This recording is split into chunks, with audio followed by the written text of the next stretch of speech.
Alors, je m'appelle Serge Brunoni. Voilà, je suis peintre, comme vous le constatez. Ça, c'est mon métier depuis 37 ans. 37 ans que je fais maintenant de la peinture et que, grâce à ça, je gagne ma vie. Et c'est ce qui me rend fier, justement.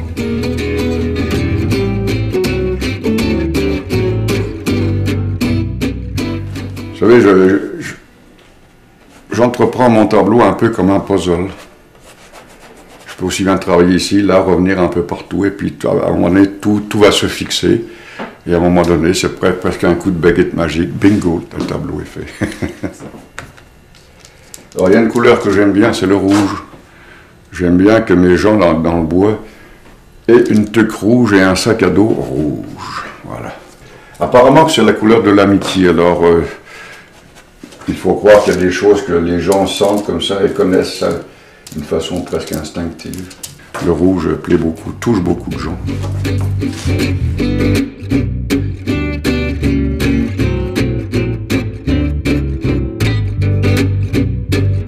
Vous voyez que je peins toujours à grands coups, comme ça, sans beaucoup de détails.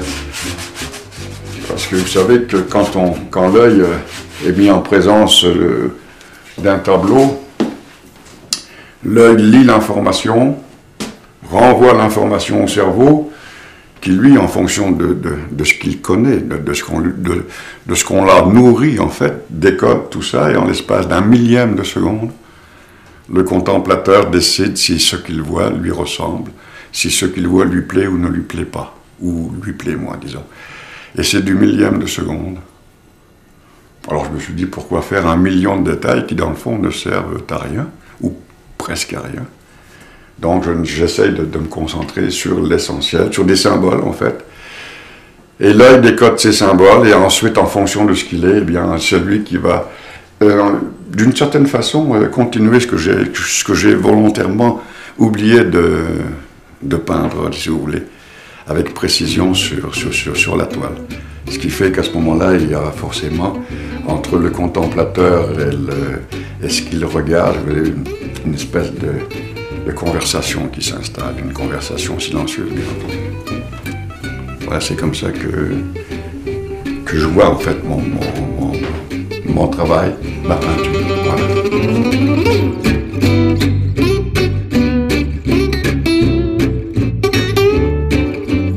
Je veux encore épurer plus que ça, mais c'est pas facile d'épurer. On veut toujours en mettre et toujours en mettre trop, c'est là le problème. C'est là le problème. Vous savez qu'Henri Matisse, à la fin de sa vie, lui avait réussi à épurer, hein, beaucoup. J'ai vu un tableau de Matisse qui représentait une scène d'intérieur, et il y avait une table, et cette table n'avait que 3 pattes. Il avait décidé que 3 c'était assez. Mais avant de pouvoir s'offrir ce luxe-là, ben, il faut avoir, comme on dit, atteint la maturité et avoir le talent d'Henri Matisse. Je ne suis pas encore là, mais j'y travaille, comme on dit. J'y travaille.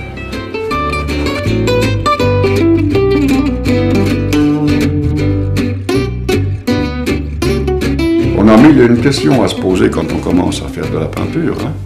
1001 questions. Qu'est-ce que je vais faire? Qu'est-ce que je vais représenter? Est-ce que je vais peindre comme ça, comme on dit, des œuvres qui ne seraient qu'un exercice de style, comme on dit, ou bien est-ce que je veux vraiment m'exprimer et essayer de dire qui je suis avec des sujets qui sont supposés me représenter, ou représenter ma vision de la vie, et la vision de tout ce qui m'entoure, voilà. Mais moi, je m'offre la liberté, justement, de pouvoir transformer à ma guise, hein, ce qui se passe sous mes yeux. Et c'est ce qui me permet, comme on dit, de garder l'enthousiasme et d'avoir envie tous les jours d'installer une toile et puis de peindre, voilà. J'ai développé 2 thèmes principaux. Celui-ci, que tout le monde appelle le thème de Cours des Bois, parce que je représente la nature habitée, forcément, par un ou plusieurs personnages, souvent accompagnés de leurs chiens, parce qu'en fait, c'est ce que moi-même j'aimerais faire durant l'hiver. Alors, comme je ne peux pas le faire parce que je suis prisonnier ici dans mon atelier, eh bien, en le faisant, eh bien, ça me permet de me transposer, de réaliser en fait mes rêves de cette façon-là. Voilà. Je pense que même que je n'ai qu'un seul sujet, c'est l'homme en diverses situations. L'homme à la ville, l'homme dans la nature. L'homme qui bouge, l'homme qui voyage, l'homme qui pense, l'homme qui réfléchit. C'est le propre de l'homme. Et souvent c'est en nature qu'il faut aller pour se retrouver.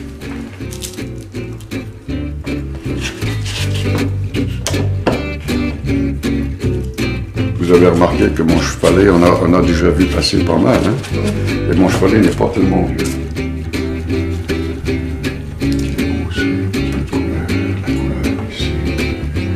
Il faut qu'une couleur voyage dans le tableau. Parce que si on retrouvait par exemple une seule couleur rouge ici, encore là c'est une faute parce que c'est une note dissonante, une couleur dissonante, à ce moment-là l'œil va encore focaliser là-dessus. Alors il faut faire voyager la couleur.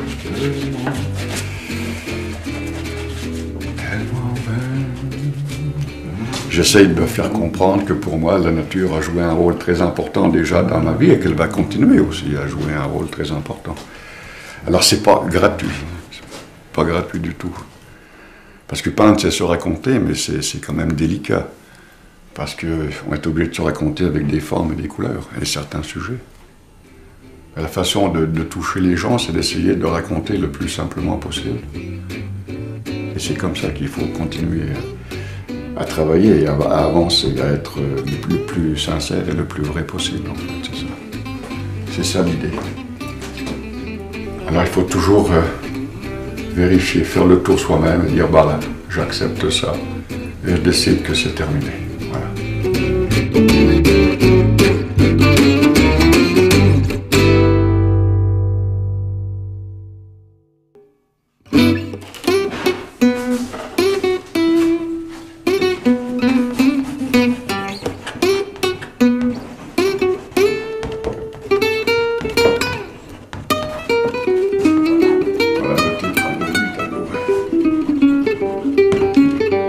Belle histoire, ça, c'est simple, mais c'est mon histoire.